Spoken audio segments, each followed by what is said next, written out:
Et salut à tous, bienvenue sur Vince Moped. Alors aujourd'hui, une nouvelle fois, on se retrouve sur cette Peugeot 103 VS de 1977, voilà, que je restaure maintenant depuis un petit moment. Vous aviez vu dans la vidéo précédente du coup que j'avais monté le moteur dans le cadre et on avait vu ensemble que j'avais bien de l'étincelle à la bougie. Ça voulait dire que l'allumage, le vieil allumage interrupteur était fonctionnel. Donc voilà, c'était plutôt une très bonne nouvelle. Moi, hors caméra, j'en ai profité pour monter ce qui était carburateur, alimentation en carburant, voilà, le pot d'achoppement. Enfin, je vais vous faire un petit peu le tour de tout ce que j'ai fait hors caméra. Et par la suite, on va tenter le premier démarrage de cette machine, voir si le remontage moteur que j'ai effectué avec un piston neuf, etc., en gardant un maximum de pièces d'origine, fonctionne. Donc voilà, je suis impatient, hein, clairement, j'ai hâte de l'avoir tournée cette machine, ça fait quand même pas mal de temps que je suis dessus. Donc j'ai hâte de l'avoir tournée. Donc je suis assez confiant, mais bon, on va voir tout ça tout de suite après. Allez, du coup, si je vous montre d'un petit peu plus près ce que j'ai fait sur la machine hors caméra. Alors, donc, hop là, la pédale, on va la décaler. Donc, comme vous pouvez le voir, mise en place du carburateur SHA 15 mm. Voilà, j'ai juste câblé pour l'instant le boisseau d'accélérateur, j'ai pas câblé le starter, mais bon, je pense que pour un premier démarrage, ça suffira. Donc l'allumage, bah, vous l'aviez vu.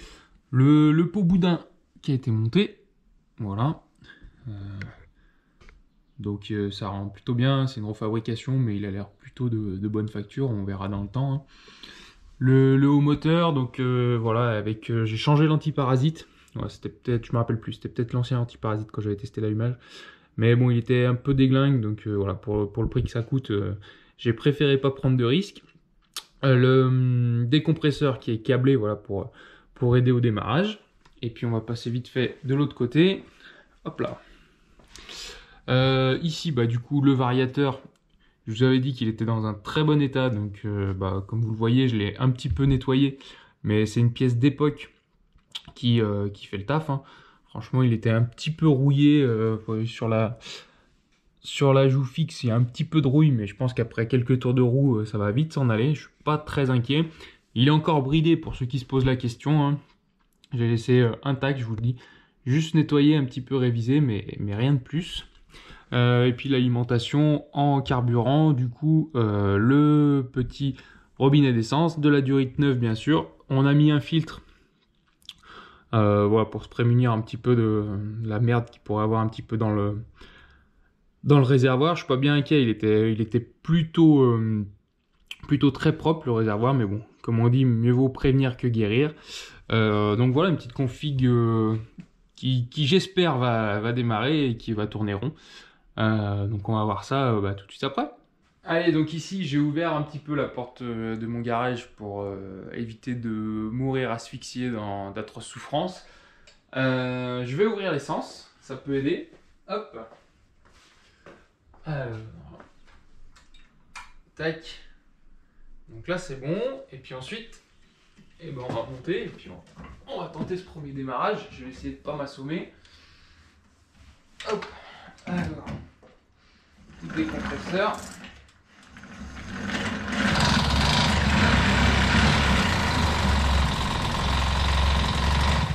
Ah, c'est plutôt bon signe. Ben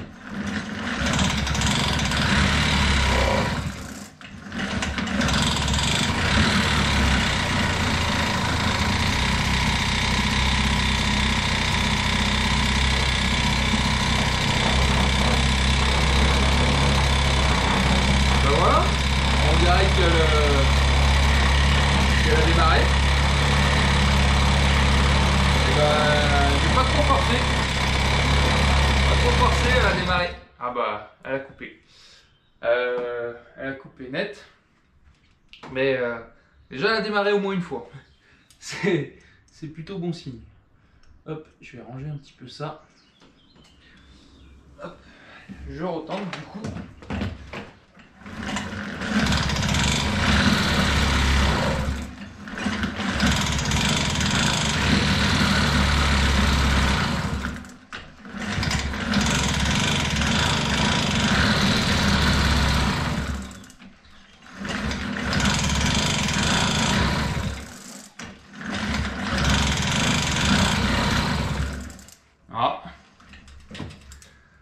Elle a pété une fois, mais pas mieux.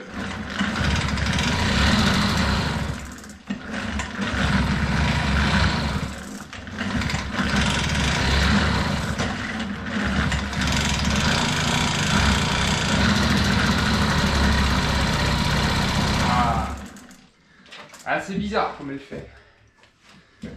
Elle y va, vous avez vu, elle a démarré. Et après, elle coupe net. J'ai bien de l'essence. Désolé, je suis un petit peu essoufflé. Ouais, c'est un petit peu bizarre son comportement. Parce qu'elle démarre comme si. Ça fait un petit peu comme si on avait un coupe-circuit en fait. Qu'elle démarrait, qu'elle y allait et qu'on appuyait sur le coupe-circuit en même temps. Je vais retenter encore une fois.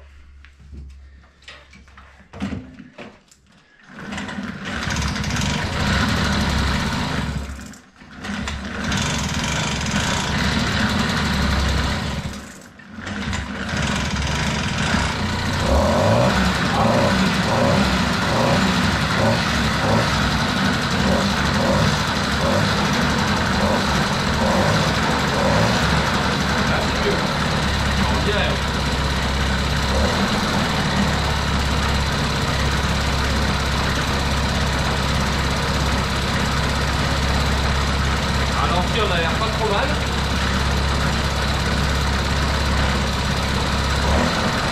Je vais en profiter, je vais essayer de connecter les phares pour voir s'ils marchent.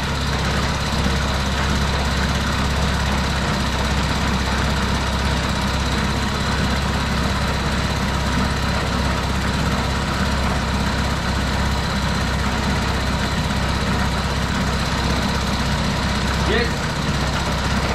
À l'avant j'ai de l'éclairage. Et à l'arrière aussi. Je sais pas si vous arriverez bien à voir en caméra. Là. Donc à l'avant j'ai de l'éclairage et à l'arrière aussi. Je vais en profiter, je vais tester les clignotants. Là je suis un petit peu plus sceptique. Là j'ai rien.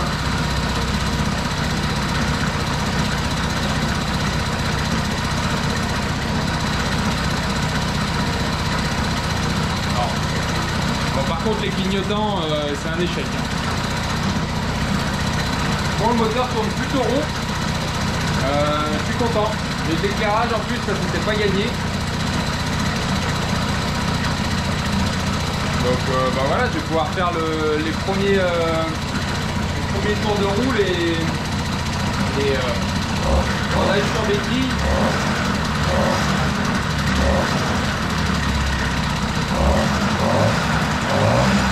Ah, elle tourne plutôt rond, hein. Elle tourne plutôt rond. Bon, comme vous l'avez vu, plutôt content, voire très content, parce que bah, d'une, ça tourne, les feux marchent. Petit bémol pour les clignotants, mais bon, ça je m'y attendais un petit peu. Par contre, ce qui m'inquiète un petit peu plus, c'est que bah là, j'avais coupé la caméra et vous l'avez pas forcément vu. C'est que en fait, elle coupe net. Elle tourne rond, nickel, au ralenti. Le ralenti est un petit peu haut, mais bon, ça c'est pas très grave, on va dire. Et en fait, elle coupe, elle s'arrête net, comme je vous le disais tout à l'heure. Comme si en fait on appuyait sur un coupe-circuit. Elle s'étouffe pas, ouais, ce qui me fait penser que c'est pas un problème de carburation. En plus, le carbu est neuf, c'est un vrai Del Orto SH15, donc là-dessus, franchement, lui, je le remets pas en cause. Ouais, on dirait que ça coupe comme si on arrêtait l'étincelle, tout simplement, une perte d'allumage franche. Je sais pas, là je vais faire encore quelques essais. Dites-moi ce que vous en pensez en commentaire, hein. Votre diagnostic avec les éléments que vous avez. Mais moi je partirais bien là-dessus. Comme vous le savez ou pas d'ailleurs, moi je suis pas du tout fan de ce genre d'allumage à rupteur condensateur. Il y a toujours un truc qui merde, que ce soit le condensateur ou les rupteurs. Bon là les rupteurs j'avais tout regardé. J'ai été obligé un petit peu de m'y intéresser. Ce genre d'allumage forcément. Donc voilà, j'avais regardé l'écartement des vis platinées. Voilà, bah, l'allumage il est bien calé à 1.3 avant le point mort. De toute façon, on voit quand elle tourne super rond. Donc ça, je me fais pas de soucis sur le calage de l'avance. Par contre, ouais, tout ce qui est le condensateur, je pense que c'est celui d'origine. Voilà, donc dites-moi ce que vous en pensez, mais à mon avis, c'est lui qui est en cause. Et bon, je vais en discuter avec mon voisin et on verra quelle décision on prend. Mais alors, ça va peut-être pas plaire aux puristes, mais bon, des fois, je pense que il faut peut-être être un peu moins puriste si on veut avoir une machine fiable. Voilà, c'est une machine des années fin 70. Voilà, maintenant, on est en 2024 et des choses qui se font un peu mieux. Et tant mieux d'ailleurs. Donc ouais, je pense que ça va partir peut-être sur de l'électronique. Donc je vais reboucler avec mon voisin, voir ce qu'il en pense. Niveau budget, ça va pas aller chercher très loin. On passera en 12 volts, je pense, pour avoir un meilleur éclairage. Et voilà. Donc dites-moi ce que vous en pensez. Moi, je vais essayer quand même de la refaire péter. Peut-être essayer de faire un ou deux tours de roue, je sais pas, je vais voir. Mais ouais, bon, déjà, dans un premier temps, elle a démarré et ça, c'est plutôt très bon signe. Allez, on va retenter de la faire péter.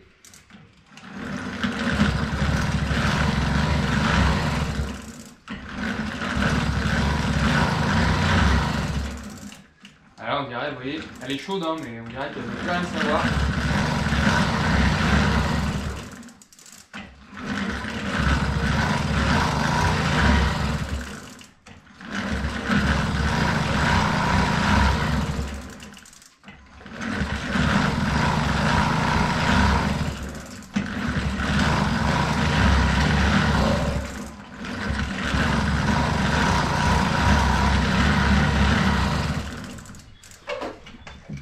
Ouais. Ça, c'est typiquement ce qu'on retrouve avec ce genre d'allumage, c'est qu'à froid, ça va nickel et ça démarre pas à chaud, ou inversement. Et bah là, on est dans ce cas-là. Désolé, encore une fois, je suis un petit peu essoufflé. Une condition physique à chier, proche du néant. Donc je vais quand même démonter la bougie et puis on va regarder ensemble si on a toujours une belle étincelle comme on l'avait l'autre fois. Allez, du coup j'ai démonté la bougie, on va regarder ça ensemble. Là je l'ai pas, là je l'ai pas, là je l'ai eu, là je l'ai eu, là je l'ai eu aussi. Ah si. Là je l'ai pas, deux fois de suite. Ah c'est... Franchement c'est bizarre cet allumage, on dirait qu'à chaud, je l'ai quand même de temps en temps. Vous l'avez sûrement vu à la caméra. Voilà. En tournant à la même force, des fois je l'ai et des fois je l'ai pas du tout. Donc ouais, ça confirme un petit peu ce que je pensais, c'est que ouais, lui il va sûrement pas rester. Dites-moi bien ce que vous en pensez en commentaire de tout ça, si c'est des symptômes que vous connaissez. C'est-à-dire qu'à froid ça tourne plutôt bien et à chaud ça redémarre plus. Là vous avez vu, j'ai pédalé comme d'habitude hein, et ça veut rien savoir, donc voilà, c'est un petit peu embêtant. Je m'y attendais un peu, ces allumages, j'ai pas l'habitude de les conserver. Donc voilà, comme je vous l'ai dit tout à l'heure, je vais reboucler avec le voisin et puis on va voir ce qu'on fait, mais je pense que celui-là il va vite dégager. Allez, comme j'aime pas finir sur un échec, je vais quand même retenter. Voilà, juste par acquis de conscience, la machine est un petit peu refroidie, je sais pas si ça jouera en ma faveur, mais je vais quand même retenter. Hop là, allez c'est parti. Pour info, pour ceux qui se posent la question, du coup la bougie je suis en B6 HS et le carbu, j'ai laissé toutes les grilles, hein. On cherche pas la performance ici, je l'ai déjà dit plusieurs fois. Et j'ai laissé toutes les grilles et j'ai baissé en gicleur, je suis en gicleur de 64. J'ai prévu aussi j'ai pris une petite boîte de gicleur au cas où il faut baisser encore. Parce que c'est pas des gros moteurs, donc il va falloir un petit peu, je pense, appauvrir la carburation. Mais là, on est entre guillemets en rodage, vu que j'ai changé le piston, les saignements, etc. Donc même si c'est un peu plus riche, c'est pas grave. Allez, c'est reparti. Ah, là on dirait qu'elle a tout pété.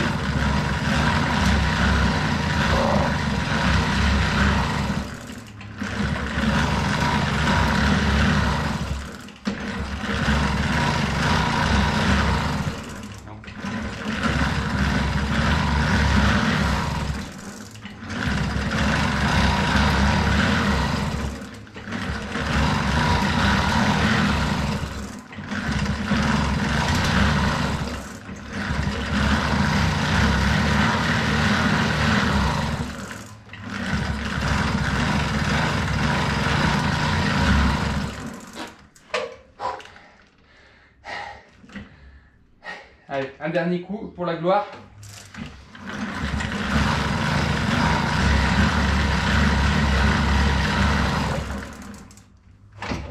Non. Eh ben, je crois que cette fois, il faut m'avouer vaincu.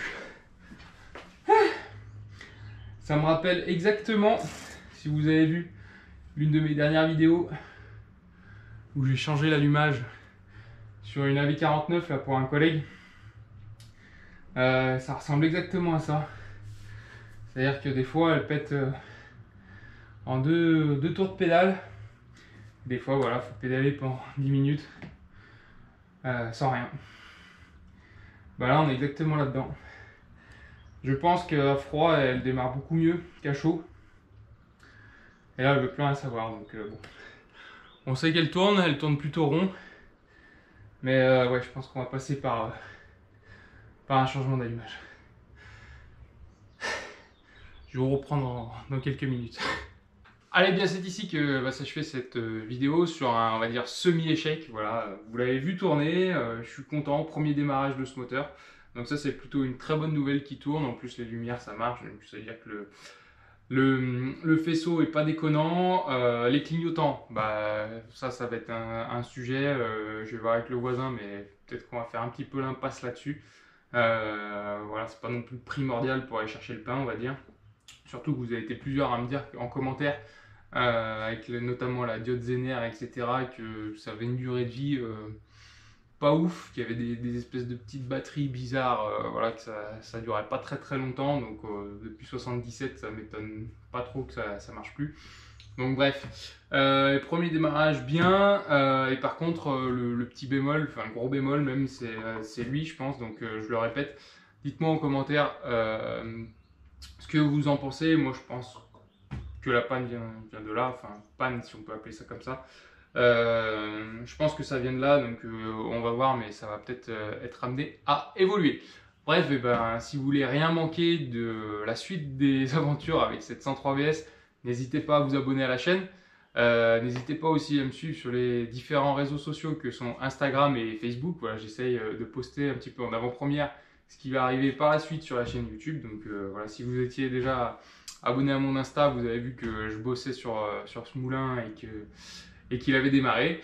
Donc voilà, n'hésitez pas. Et puis sur ce, je vous dis à plus. Ciao!